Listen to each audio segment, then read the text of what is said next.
اعوذ باللہ السمیع العلیم من الشیطان اللعین الرجیم بسم اللہ الرحمن الرحیم الحمد للہ الذی لا یفرہ من والجمود ولا یقضیہ العطاء والجود اس کل موت منتقص سوا فکل مانع مذموم ما خلا وهو المنان بفوائد النعم وأوائد المزید والقسم ما اختلف علیہ دہر فیختلف منہ الحال فلا کان فی مکان فیجوز علیہ الانتقال ثم الصلاة والسلام علی النبی الأمی الواقف بجمع السیاسات والحکام والعارف بما فی لوح والقلم سیدنا الممجد وبشیرنا المسدد ونذیرنا المؤید المصطفى الأمجد المحمود الأحمد أبو القاسم محمد اللهم صل على محمد وعلى محمد وأجل فرجهم والصلاة والسلام على أهل بيته الطيبين الطاهرين المعصومين سيما على الإمام المنتظر والحجة الثانية عشر والعدل المشتهر واللعنة الدائمة على أعدائهم أجمعين من الآن إلى قيام يوم الدين اما بعد وقد قال اللہ تبارک و تعالی فی احسن کتابہ وهو اصدق القائلین بسم اللہ الرحمن الرحیم یا ایتها النفس المطمئنہ ارجعی الی ربک راضیۃ مرضیہ فادخلی فی عبادی وادخلی جنتی۔ حسین بقائے دین کے حوالے سے جس سلسلہ گفتگو کا آغاز کیا تھا وہ ہمارے اعتبار سے آج اپنی آخری منزل میں داخل ہو رہا ہے۔ ابا عبداللہ الحسین، ان کی وہ عظیم قربانی، وہ عظیم قیام کہ جو تاریخ کے سینے پر ہمیشہ ہمیشہ کے لیے ثبت ہو گیا، کہ جسے پروردگار عالم کے ارادے نے ایک جاویدانی بخشی، جسے اس قیام کے اندر موجود افراد کی جامعیت نے، دیکھیں جو اصحاب سید الشہداء تھے وہ اپنی مثال آپ تھے۔ ہم نے بار بار سید الشہداء حسین مظلوم علیہ الصلوۃ والسلام کے جملے کی طرف اشارہ کیا، واللہ انی لعلم اصحابا اوفى من اصحابی، خدا کی قسم میں نے اپنے صحابہ سے زیادہ اچھے صحابہ نہیں دیکھے۔ یعنی سید الشہداء کا یہ جملہ کوئی نعوذ باللہ من ذالک ثم نعوذ باللہ من ذالک معمولی جملہ نہیں ہے۔ سید الشہداء کے اصحاب کس کمال کے اصحاب تھے، اور آپ خود سوچئے وہ زیارت نامے جو معصومین علیہ السلام سے معثور ہیں شہداء کربلا کے حوالے سے۔ ہمارے پاس زیارت ناحیہ مقدسہ ہے، ہمارے پاس ایک اور زیارت ہے جو ظاہراً امام علی النقی علیہ الصلوۃ والسلام سے منقول ہے، کیونکہ امام علی النقی سے ہمارے پاس 3 زیارتیں جو ہیں وہ مشہور ہے، ہماری کتابوں میں موجود ہیں۔ پہلی زیارت جامع کبیرہ ہے، دوسری زیارت روز غدیر امیر المومنین علی علیہ السلام کی جو زیارت ہے وہ امام علی النقی علیہ الصلوۃ والسلام سے، اور تیسری وہ زیارت شہداء کربلا ہے جس میں ان کے قاتلین کے ناموں کو بھی، بعض شہداء کربلا کے قاتلین کے نام بھی اشارتاً یعنی نام لے کر ذکر کیا گیا ہے۔ اور ہمارے علماء اس زیارت غدیر کے حوالے سے بزرگان یہ جملہ کہتے ہیں کہ اگر کوئی شخص معارف امیر المومنین کو یعنی امیر المومنین کی معرفت حاصل کرنا چاہتا ہے تو بس اسے چاہیے اس زیارت کا مطالعہ کرے۔ دیکھیں زیارت ایک باب ہے معرفت کا۔ جب ہم کہتے ہیں ابھی پچھلے کچھ سالوں سے جب سے یہ حکومت کا تختہ الٹا ہے اور بہرحال پروردگار نے الحمدللہ مومنین کے لیے اسباب فراہم کیا اور مومنین ماشاءاللہ جوق در جوق کربلا معلیٰ کی زیارتوں کے لیے روانہ ہونے لگ گئے، تو بہت سارے لوگوں کے منہ سے آپ نے ایک جملہ سنا ہوگا، کبھی بسا اوقات ہمیں کوئی شخص اشارتاً کہتا ہے کہ انشاءاللہ روانہ ہوں، عازم سفر کربلا ہوں، تو ہم کہتے ہیں کہ بس دعاؤں میں یاد رکھیے گا۔ بہت سارے لوگ جواب میں فوراً کہتے ہیں بس آپ دعا کریے گا کہ خدا مجھے معرفت والی زیارت نصیب کرے۔ معرفت کیا ہے جس کا ہم اتنا پرچار کرتے ہیں؟ اچھا، روایات میں بھی اس معرفت کی تاکید ہے، من عرفا بحق ہی یا بحق ہا، مثلا ابھی جو روایت میرے ذہن میں آ رہی ہے وہ روایت گرچہ جناب فاطمہ معصومہ سلام اللہ علیہا اللہم صلی علی محمد وعلی محمد وعجل فرجہم کے حوالے سے ہے، لیکن اس کے اندر بھی یہ معصوم سے جملے ہیں، من اور یعنی جس نے زیارت کی عارفن بحقھا، ان کے حق کی، ان کے مقام کی معرفت رکھتے ہوئے، وجبت لہ الجنہ، اس کے اوپر جنت کی بات کرتے ہیں ائمہ اطہار۔ معرفت کہاں سے آتی ہے؟ جب ہم کہتے ہیں خدا ہمیں معرفت سید الشہداء، معرفت شہداء کربلا، معرفت ائمہ اطہار عنایت کرے، خود معرفت کا پہلا زینہ خود یہ زیارتیں ہیں۔ اور الحمدللہ رب العالمین ہمارے پاس معصور زیارتیں، معصور یعنی وہ زیارتیں جو معصوم علیہ السلام سے صادر ہوئی ہیں۔ ہمارے پاس ماشاءاللہ ایک عظیم تعداد کے اندر زیارتیں وہ موجود ہیں جو زیارتیں ہمارے پاس ائمہ اطہار سے پہنچی ہیں۔ آپ دیکھیے، اور پھر وہ کامل الزیارات کے اندر ان روایات کی کو دیکھیے جو زیارتوں کی، مختلف زیارتوں کی فضائل کی طرف اشارہ کرتا ہے۔ تو اگر علماء کہتے ہیں اگر کوئی امیر المومنین کی معرفت کو حاصل کرنا چاہتا ہے، اسے چاہیے غدیر والے دن کی زیارت پڑھے جو امام علی النقی سے ہے۔ ائمہ اطہار کے اوپر جو جامع ترین زیارت ہے وہ زیارت جامع کبیرہ ہے جو پھر امام علی النقی علیہ الصلوۃ والسلام سے ہے۔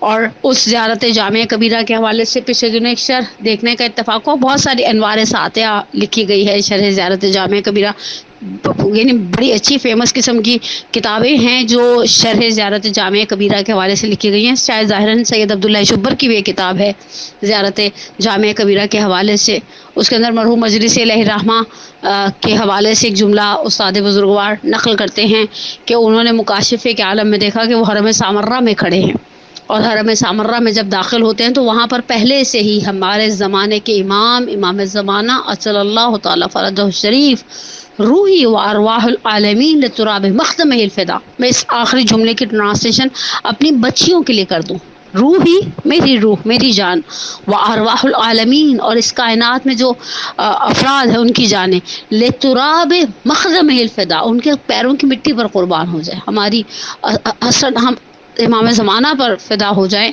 کہا مولا پہلے سے موجود تھے، کہا میرے ذہن کے اندر اس زیارت کی صنعت کے بارے میں ایک بہرحال علمی اعتبار سے جو انسان کے اندر دغدغے ہوتے ہیں، جو بڑے جن کے رتبے ہیں سوا ان کو سوا مشکل ہے۔ کہا میں نے مولا سے کہا کیا یہ زیارت امام علی النقی سے ہے؟ تو کہا کہ ہاں، نعمت زیارہ، بہترین زیارت ہے۔ کہا اس کے بعد مجھے کبھی زیارت جامع کبیرہ کے اندر کوئی شک و شبہ نہیں ہوا، لیکن ہمارے پاس جو زیارتیں ہیں اہل بیت کی، اور ان زیارتوں کے اندر ہم پڑھتے ہیں سید الشہداء کے مقام کو اور شہداء کربلا کی قربانی کو، تو ہمیں اندازہ ہوتا ہے کہ شہداء کربلا کیا تھے۔ کل میں نے تذکرہ ابو الفضل العباس کیا، جس زیارت کے الفاظ ہیں کہ آپ کے اوپر وہ گزر گئی جو مذاب البدریون، جو بدریون پر گزر گئی۔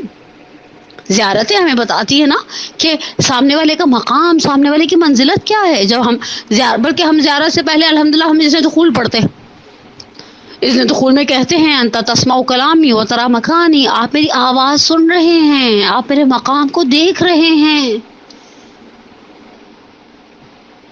اور ہمارے پاس الحمدللہ 10 سے زیادہ زیارتیں تو سید الشہداء حسین ابن علی علیہ السلام کی ہیں، اور ہر زیارت ایک پیغام دیتی ہے، ہر زیارت کے اندر ایک پیغام ہے جسے زیارت پڑھنے والا محسوس کرتا ہے۔ مثلا انشاءاللہ آنے والے ایام میں ہمارے پاس عاشورہ ہے، جب ہم زیارت عاشورہ پڑھتے ہیں، زیارت عاشورہ میں تقریباً 16 یا 17 کے لگ بھگ تو ہم تقاضے ہیں جو سید الشہداء کو وسیلہ قرار دے کے خدا کی بارگاہ میں پیش کر رہے ہوتے ہیں۔ اور پھر سب سے مجھے کبھی کبھی زیارت عاشورہ کے بعض جملے بہت ہی زیادہ منفرد اور منحصر بے فرد نظر آتے ہیں۔ اللہم ارزقنی شفاعت الحسین یوم الورود وثبت قدم صدق عندک مع الحسین واصحاب الحسین الذین بذلوا مہجہم دون الحسین علیہ السلام۔ کیا طلب کرتا ہے زیارت عاشورہ میں سید الشہداء کا زائر خدا سے؟ اے کاش ہم جو زیارتیں پڑھنے کا ہم نے الحمدللہ ایک اچھا ہمارے ہاں مزاج ہو گیا ہے، پروردگار کا بڑا احسان ہے، اور اس میں ہم اپنے علماء کے شکر گزار ہیں جنہوں نے بیٹھ کر ممبروں سے اتنی تبلیغ کی کہ الحمدللہ ہم عاشورہ پڑھتے ہیں، اور اتنی تاکید کی عاشورہ عاشورہ عاشورہ، نافلہ نافلہ نافلہ. البتہ تیسری تاکید کو ہم نے تھوڑا سا اگنور کیا، جامعہ جامعہ جامعہ. جس طرح سے ہمارے درمیان زیارت عاشورہ رائج ہے، یہ بات مجھے افسوس سے کہنی پڑتی ہے کہ اس طرح سے ہمارے درمیان زیارت جامعہ کبیرہ رائج نہیں ہے. حالانکہ نعم الزیارہ، بہترین زیارت ہے اہل بیت کی. اور یہ زیارتیں ہمیں بتاتی ہیں کہ واقعاً الذین بذلوا مہاجرہم دون الحسین علیہ السلام، کیا مقام اور کیا عظمت ہے شہدائے کربلا کا، جنہوں نے اپنی جانوں کو قربان کر دیا. جس طرح سے زیارت اربعین ایک اور پیغام دیتی ہے. زیارت اربعین میں ہم یہ کہہ کر سید الشہداء پر سلام بھیجتے ہیں، ہمارا سلام اس ذات پر جس نے اپنی جان کو قربان کر دیا. امت کو حیرت، ضلالت اور جہالت، ضلالت سے مراد یہاں گمراہی ہے، جو ڈسٹریکٹ ہو گئی تھی نا امت، اس کو ٹریک پر واپس لانے کے لیے قربانی دی گئی ہے. جس طرح سے مرحوم نقن اللہ مقامہ کو جملہ بڑا معرکۃ الآراء ہے، اگر کربلا نہ ہوتی جمعہ بدھ کو ہوتا. اور یقینی سی بات ہے یہ سید الشہداء اور سید الشہداء کے ساتھ شہدائے کربلا کی عظیم قربانیاں تھیں کہ جنہوں نے اس قیام کو ایک عروج بخشا.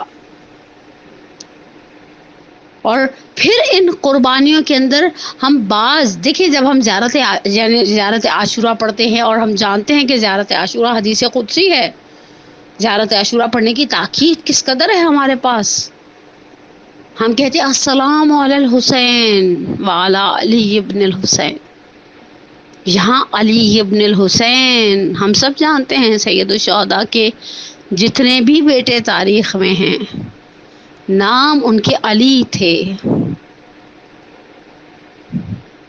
اور یہ ہم بچپن سے سنتے چلے آ رہے ہیں، ہماری کتابوں میں موجود ہیں کہ جب عبید اللہ ابن زیاد ملعون نے امام سجاد علیہ السلام سے پوچھا کہ بارے میں سوال کیا کہ من ہوا، یہ کون ہے، تو کہا علی ابن الحسین. کہا مگر علی ابن الحسین میدان کربلا میں مارا نہیں گیا. کہا یعنی تمہارے ایک اور بھائی کا نام بھی علی ابن الحسین تھا؟ امام سجاد نے کہا ہاں. اس نے کہا اور وہ جو چھوٹا بچہ تھا، کہا اس کا نام بھی علی ابن الحسین تھا.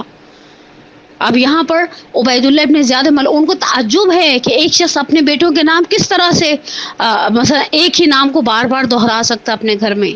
تو امام سجاد علیہ السلام نے جو جواب دیا اس کا مفہوم کچھ اس طرح سے کہ میرے پدر بزرگوار کو اپنے بابا یعنی علی مرتضیٰ سے اتنی محبت ہے کہ اگر خدا 1000 بیٹے میرے بابا کو عنایت کرتا، خود میرے بابا 1000 بیٹوں کے نام اپنے بابا کے نام پر رکھتے. اور اہل بیت کی ایک بہت عظیم میراث رہی ہے ہمیشہ سے عشق امیر المومنین. میں نے ابھی اشارہ کیا نا کہ اگر آپ کو معارف امیر المومنین کی معرفت حاصل کرنی ہے تو آپ امام علی نقی سے وہ نقل جو ہے غدیر کریم کی زیارت پڑھیں. کیا معارف کے دریا اور خزانے موجود ہیں. لیکن بعض اساتذہ، بعض علماء، بعض بزرگان کے بقول اگر آپ کو علی ابن ابی طالب سے اظہار محبت کرنا ہے تو پھر زیارت مین اللہ پڑھیں. نوعاً ہمارے پاس شاید یعنی میرے علم میں نہیں ہے کہ ہمارے پاس امام سجاد علیہ السلام سے کوئی زیارتیں ہوں. ہماری زیادہ تر زیارتیں 5 اور 6 امام سے ہیں. لیکن معروف ترین زیارت جو ناحیہ مقدسہ امام سجاد علیہ الصلوۃ والسلام سے ہمارے پاس موجود ہے وہ زیارت مین اللہ ہے. اور آگے مہدی پیشوائی پچھلے دنوں انتقال ہوا، بزرگان حوضہ میں سے تھے. بہرحال ان کے کریڈٹ پر بڑی علمی خدمات تھیں. خدا انشاءاللہ ان کے درجات کو بلند کرے. اپنی کتاب سیرہ پیشوایان میں اشارہ کرتے ہیں، کہا واقع کربلا کے بعد کبھی کبھی میرے یعنی 5 امام نقل کرتے ہیں کہ میرے بابا کبھی کبھی بہت رنجور ہو جایا کرتے تھے اور انہوں نے مدینے کے باہر ایک سیاہ چادر، ایک سیاہ خیمہ نصب کیا ہوا تھا اور میرے بابا وہیں سے اپنے گھوڑے پر سوار ہوتے تھے اور نجف اشرف اپنے دادا امیر المومنین علی ابن ابی طالب علیہ السلام کی زیارت کے لیے جایا کرتے تھے. اور انشاءاللہ آنے والے ایام میں ہمارا قصد ہے کہ جو امام سجاد علیہ السلام کی شہادت کے ایام میں جو مجالس پڑھی جائیں گے اس میں میری خواہش ہے کہ میں 2 مجلسیں تو ایٹ لیسٹ اس موضوع پر پڑھوں کہ وہ خطبہ جو سید سجاد علیہ الصلوۃ والسلام نے دربار یزید ابن معاویہ میں دیا ہے، اس کے اندر تو اصل اہل بیت کے اندر اہل بیت سے محبت کا اظہار اور پھر اپنے دادا کی کمالات کو بیان کرے امام سجاد۔ اہل بیت کی ایک بہت بڑی میراث تھی، بہت بڑا افتخار کی وجہ تھی کہ وہ علی ابن ابی طالب کے فرزند ہیں، اور یہ چیز آپ کو حتیٰ مختلف رجزوں کے اندر محسوس ہوتی ہے۔ حتیٰ خود عصر عاشور عمر سعد ملعون کو بھی اس چیز کا احساس تھا کہ سامنے جو شخص لڑ رہا ہے، تنے تنہا مقتل میں کھڑا ہے، وہ علی کا بیٹا ہے، اور سید الشہداء نے کہا ہے کہ میں پاکیزہ علی کا بیٹا ہوں۔ جناب علی اکبر کے رج خوانی کی طرف، رج نارملی عربوں کا مزاج تھا، جب وہ جنگ لڑنے کے لیے جایا کرتے تھے تو اپنے وہ جو ایک سوشل سٹیٹس ہوتا ہے اسے مینشن کیا کرتے تھے۔ ابھی میرے الفاظ ہیں، البتہ میں اس کو تھوڑا ایکسپلین کرنا چاہ رہی ہوں۔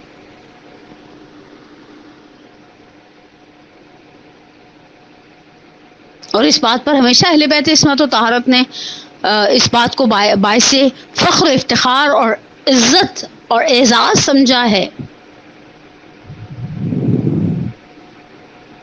کہ جس طرح سے امام سجاد علیہ السلام فرماتے ہیں اسد اللہ و رسولہ منا، الطیار منا، حیدر کرار منا، یہ ہم سے ہیں، یہ ہم میں سے ہیں، یہ ہم میں سے ہیں۔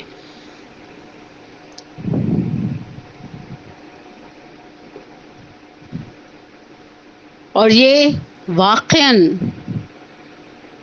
یہ جو شہامت کربلا کے میدان میں علوی شہامت اور شجاعت دکھائی ہے،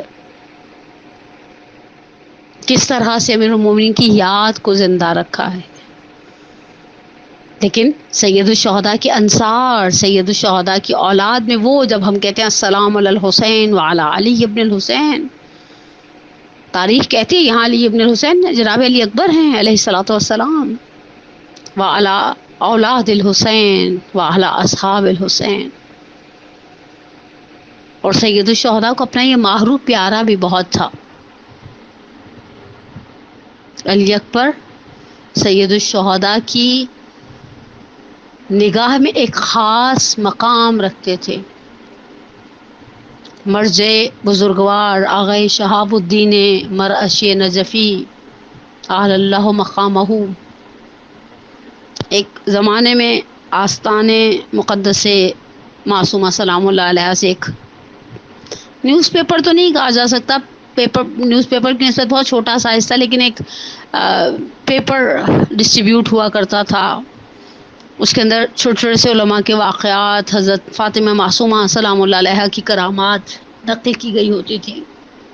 اس کے اندر ایک چیز کی طرف اشارہ کرتے ہیں آغا شہاب الدین مرعشی نجفی کے، جب وہ نجف اشرف میں تھے، کہا ایک دن رات میں شب عاشور، شب جمعہ، میں نے حرم سید الشہداء کے کلید بردار، یعنی جو چابی جس کے پاس ہوا کرتی تھی، اسے کوئی ہدیہ دیا اور کہا کہ آج جاتے ہوئے حرم کا دروازہ بند کر دینا، میں چاہتا ہوں شب جمعہ حرم ابا عبداللہ میں گزاروں اور خدائے عز و جل کی بارگاہ میں ابا عبداللہ سے توسل اختیار کروں۔ مفصل واقعہ ہے، میں صرف اشارہ کر رہی ہوں۔ کہا اس کے بعد وہ چلا گیا، حرم کا دروازہ بند ہو گیا۔ کہا میں قبر شش گوشہ، یہ تو پارٹیشن تو اب ہوا ہے، صدام کے زمانے تک بھی پارٹیشن نہیں تھا اس طرح سے قبر مطہر کا۔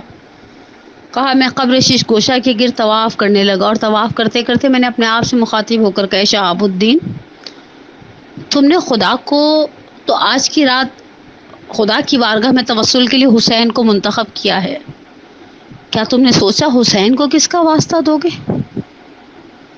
کہا میں ایسے ہی ذریعے ششگوشہ کے ساتھ سر کو لگائے کھڑا تھا، میری نگاہ ذریع کے اندر پڑی اور میں نے سوچا سید الشہداء کو یہ فرزند بہت پیارا تھا جسے ہم علی اکبر کہتے ہیں، بہت پیارا تھا۔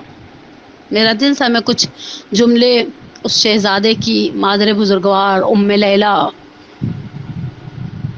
جو بنو ثقیف کی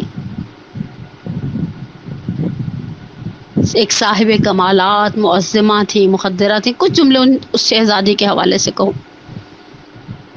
کیونکہ بنو ثقیف عربوں کے اندر اپنی مہمان نوازی کی وجہ سے مشہور تھے، اور جب بیاہ کر سید الشہداء کے حرم کا حصہ بنی ہیں تو تاریخ نقل کرتی ہے جناب ام لیلہ نے سید الشہداء سے اجازت طلب کی، کہا جب تک میں اپنے باپ کے گھر میں تھی ہمارے گھروں کے باہر آگ جلتی تھی، ہم صاحبان نار القرا کہلاتے تھے، جو شخص بنو ثقیف پر داخل ہوتا تھا جانتا تھا اس گھر کے اس قبیلے کے افراد ہمیشہ مہمان کی پذیرائی کے لیے تیار ہیں، اگر آپ اجازت دیں تو حجرے کے باہر آگ جلا دوں تاکہ مدینے میں آنے والے کو پتہ ہو اس گھر کا مالک ہمیشہ مہمان کی پذیرائی کے لیے۔ دیکھیں وہ زمانہ آج سے 1400 سال پہلے کا انوائرمنٹ، سرکمسٹانسز، ہر چیز الگ تھی۔ سید الشہداء نے اس بات سے انکار نہیں کیا، ظاہری سی بات ہے بنو ہاشم خود بھی مہمان نواز تھے، شجاعت، سخاوت، مہمان نوازی، کمالات اور حسنات کا ایک مجموعہ تھے بنو ہاشم۔ اور جناب ام لیلہ کے بعد جب شہزادہ علی اکبر بڑے ہوئے ہیں تو وہ بھی اپنے حجرے کے باہر اسی طرح سے آگ جلایا کرتے تھے۔ حاکم شام کے دربار میں کچھ چاپلوس بیٹھے ہوئے تھے، اس کے مصاحبین، اس کے کمپینینز، تو کسی نے چاپلوسی کی انتہا کرتے ہوئے ایک جملہ کہا کہ آپ نے بہت اچھا کیا کہ اپنے بعد یزید کو خلافت کے لیے نامزد کر دیا، اس روئے زمین پر کوئی اس سے بڑا اہل نہیں ہے اس خلافت کی مسند کے لیے۔ تو حاکم شام نے کہا تم بھی جانتے ہو اور میں بھی جانتا ہوں حقیقت ایسے نہیں ہے۔ تو اس نے کہا آپ کے خیال میں کوئی ہے جو اس مسند خلافت کا اہل ہو؟ تو کہا ہاں علی ابن الحسین۔ کہا کون علی ابن الحسین؟ حسین نے تو اپنے سارے بیٹوں کے نام اپنے باپ کے نام پر رکھے۔ کہا وہ علی جو صاحب نار القرا ہے، جسے بنو ہاشم سے سخاوت ملی، شجاعت ملی، مروت ملی، اور جسے بنو ثقیف سے مہمان نوازی ملی۔ میرا سلام ہو اس شاہزادے پر جسے حسین کے قریب جگہ بھی ملی۔ آقا شہاب الدین مرشی نجفی کہتے ہیں میں نے سوچا ابا عبداللہ کو کتنا عزیز تھا یہ فرزند، اور کیوں عزیز نہ ہوتا۔ حسین نے جب بھیجا ہے، سید الشہداء نے جب بھیجا ہے تو سید الشہداء کے لیے بھیجنا علی اکبر کو آسان کام نہیں تھا۔ عزیز آنے من آگئے روزائی استاد میں ایک جملہ ہے آگئے فاطمینیہ کا، بقول ان کے پوری دنیا کے اشعار جو جناب علی اکبر کی رسا میں ان کی مصیبت کو بیان کرتے ہیں، کوئی شعر نیر تبریزی کے شعر جیسا نہیں ہے، کہ جب سید الشہداء نے میں شہادت نہیں پڑھوں گی، شہادت پڑھنے کی ہمت نہیں ہے میرے اندر، شہادت پڑھنے کا حوصلہ نہیں میرے اندر، لیکن جب سید الشہداء نے رخصت کیا ہے، اب یہ جملے ارباب ممبر کے ہیں، مڑ مڑ کے مجھے دیکھتے جانا علی اکبر۔ سید الشہداء کے لیے تو یہ کہنا بھی آسان نہیں ہوگا نا، مڑ مڑ کے مجھے دیکھتے جانا علی اکبر، لیکن جب رخصت کر دیا، جب حسین آہستہ آہستہ گھوڑے کے پیچھے چلتے رہے، آغا حسین اندلی پہ حمدانی کہتے ہیں کچھ دیر کے بعد شہزادہ واپس آیا، آ کر آواز دی جہد الحدید قد قتلنی بابا، زرہ بہت گرم ہو گئی ہے۔ سید الشہداء نے مقاتل و منابر کہتے ہیں اپنی علی اکبر کے منہ میں ایک روایت کے مطابق اپنی زبان دی، تو کہا بابا آپ کا منہ تو میرے دہن سے زیادہ خشک ہے۔ ایک مقام پر ہے کہ سید الشہداء نے اپنی انگوٹھی علی اکبر کے منہ میں دی، لیکن جب آخری آواز کو سنا، سلام تودیع تھا، وداع کا سلام تھا، اس سلام کے جواب کو سننے کی امید نہیں تھی شہزادے کو، اور حسین نے بے ساختہ کہا ان دنیا بعدک لفا، علی اکبر دنیا رہنے کے قابل نہیں رہی۔ یہاں ایرانی علماء میں سے بعض کا نظریہ یہ کہ نیر تبریزی کے جملے بڑے سخت ہیں، کہ سید الشہداء پہنچے اور دیکھا جوان کس طرح سے ایڑیاں رگڑ رہا ہے، وہ اسماعیل کربلا، تو سید الشہداء نے کہا دیدے بگشا مرا دل خون مکھن زیادہ یہ لیلا مرا مجنون نہ کن. میں کہتی ہوں آپ نے 2 شعر برے صغیر پاک و ہند والے علماء کے اگر سن لیے ہوتے تو شاید یہ نہ کہتے کہ نیر تبریزی سے زیادہ خوبصورت اشعار کسی نے نہیں گئے. پہلا شعر ہدیہ کروں مرحوم ذیشان حیدر جوادی کو، اور مرحوم ذیشان حیدر جوادی کے شعر کے اندر ایک ماں کی ممتا کا اظہار ہے. جب سید الشہداء نے آواز دی اے بنو ہاشم کے بچوں آؤ، مجھ سے لاش علی اکبر نہیں اٹھتا، تو جناب زینب در خیمہ پر آئی اور آواز دی لاشا ہے برابر کا بھیا سے نہ اٹھے گا، میں پالنے والی ہوں گودی میں اٹھا لوں گی، بھیا مجھے آواز دو میں گودی میں اٹھا لوں گی. اور دوسرا جملہ میر انیس کا ہے، وہاں صرف احساسات ہیں. صبر سید الشہداء میر انیس اور ہم جیسوں کی سوچ سے بہت بالا تر تھا، لیکن میر انیس علیہ الرحمہ زبان حال کو جس انداز سے بیان کرتے میں کہتی ہوں جگر کو آگ لگ جائے انسان کی یہ جملہ سن کر. کہا جب حسین بالی نے علی اکبر پر پہنچے، کہا کبھی سر کو دائیں جانب ڈھلکاتے ہیں، کبھی بائیں جانب ڈھلکاتے ہیں، کبھی پیروں کو کھینچتے ہیں، کبھی پیروں کو سمیٹتے ہیں. سید الشہداء نے ارباب منبر کہتے ہیں کہا آؤ لال میں تمہیں خیمے میں لے کر جاؤں. شہزادے نے ایک ہاتھ باپ کی گردن کے گرد ڈالا، دوسرا ہاتھ کلیجے سے نہیں اٹھایا. کہا بیٹا دونوں ہاتھوں کو ہماری گردن میں ڈالو، ہم ہمت کریں. کہا بابا دوسرا ہاتھ کلیجے سے ہٹتا نہیں ہے. حسین نے اکبر کے ہاتھ پہ ہاتھ رکھا، کیا منظر دیکھا، ارے ٹوٹا ہوا برچی کا پھل ہے. میں کو ابراہیم آئی ہے میدان کربلا میں، ابراہیم کربلا کی آنکھوں پہ پٹی نہیں، ہاتھوں میں راشا نہیں، اسماعیل کربلا کے ہاتھ پیر بندے نہیں. کھینچتے ہیں شہدی سینہ اکبر سے علی علی ادرکنی علی ادرکنی.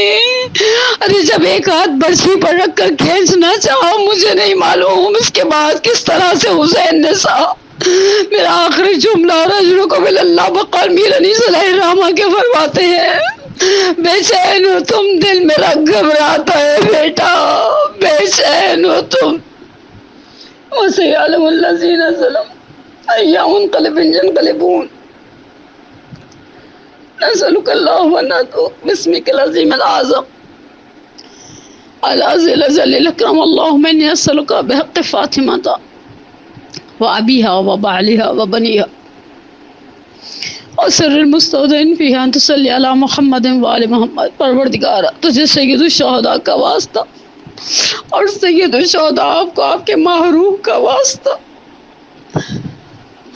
آپ نے کہہ دی ان دنیا بعد کرفا. میرا سلام ہو اس ماں پر جس نے در خیمہ سے نہ جانے کس طرح رخصت کیا ہوگا، جس نے راہ کوفہ و شام میں دیکھا ہوگا اس سر کو نو کے سنا پر. منابر تو کہتے ہیں کسی نے ایک عیسائی ضعیفہ نے دیکھا، کہا یو البدر التمام، اے کاش تیرے مرنے سے پہلے تیری ماں مر گئی ہوتی، اس نے تیری جوانی کا یہ داغ نہ دیکھا ہوتا. پروردگارہ سید الشہداء کے اس محروح کے صدقے میں ہماری سب سے بڑی حاجت ہمارے ولی کے ظہور میں تعجیل فرما، ہمارے گناہ نے کبیرہ و صغیرہ کو معاف فرما، ہماری ان ناقص خدمتوں کو، خدمت تو ذکر تو بہت بڑا ہے لیکن ہمارے کرنے میں بہت ساری کوتاہیاں پروردگارہ، کچھ کوتاہیاں آمدن ہیں کچھ سہون ہے پروردگارہ، جو بھی کوتاہیاں ہم کر جاتے ہیں پروردگارہ بحق محمد و آل محمد ہماری کوتاہیوں کو اپنی بارگاہ میں درگزر فرما. پروردگارہ قلب نازنین سیدہ کونین کو ہم سب سے راضی اور خوشنود قرار دے. پروردگارہ ہمارے بیماروں کو شفاء عاجلہ و کاملہ عطا فرما، ہمارے پریشان حالوں کی پریشانی کو دور فرما. پروردگارہ تجھے کربلا کی ان مضطرب ماؤں کی ممتا کا واسطہ، جس طرح سے میں نے ارباب منبر سے سنا ہے جب عیسائی ضعیفہ نے کہا تھا نا یو البدر التمام، کاش تیرے مرنے سے پہلے تیری ماں مر گئی ہوتی. جناب ام لیلہ نے پوچھا تھا اس کی ماں نے تیرا کیا بگاڑا ہے؟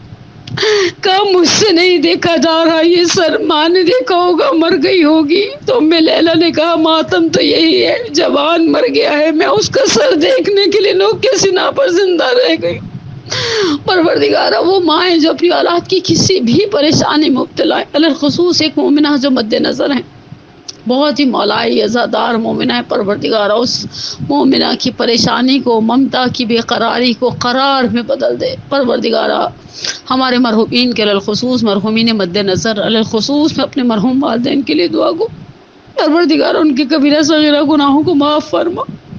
رب ارحمہما کما ربیانی صغیرا ربنا اغفر لی ولوالدی وللمؤمنین یوم یقوم الحساب۔ پروردگارہ ہمیں ہمارے والدین کے لیے، ہماری اولاد کو ہمارے لیے باقیات الصالحات میں سے قرار دے۔ اس محرم الحرام کو ہماری زندگی کا آخری محرم الحرام قرار نہ دینا۔ پروردگارہ بحق محمد و آل محمد دنیا میں اہل بیت کی زیارت اور آخرت میں اہل بیت کی شفاعت سے بہرامند فرما۔ آخری گفتگو ہے میری، میں ایک خصوصی دعا کرتی ہوں اپنی مدرسۃ القائم کی تمام ٹیم کے لیے، ان کے ہر ممبر کے لیے، ہر وہ شخص جو جس کا کام نظر آتا ہے، اور بہت سارے سینکڑوں لوگ ایسے ہیں جن کا کام نظر نہیں آتا۔ پروردگارہ جو کوئی جس طرح سے بھی، میں نے مدرسے کا نام لے لیا، جو مدارس سے اس مدرسے کے علاوہ بھی جہاں کہیں بھی ذکر ابا عبداللہ کی خدمت گزاری میں مشغول ہیں، پروردگارہ ہمارے ذاکرین، ہمارے خطبہ، ہمارے نوخوان، ہمارے سوز خان، ہماری مجلسوں کو مینیج کرنے والے، ہماری عزاداریوں کے لیے خدمتیں کرنے والے دین کی خدمت گزاروں کی جان مال ناموس کی حفاظت فرما، انہیں دنیا اور آخرت کی نعمتوں سے مالا مال فرما، ان کی پریشانیوں کو برطرف فرما، ان کے بیماروں کو شفائے عاجل اور کاملہ عطا فرما، ان کے ان اعمال کو ان کے لیے باقیات الصالحات میں سے قرار دے۔ ربنا تقبل منا انک انت السمیع العلیم، آمین یا رب العالمین۔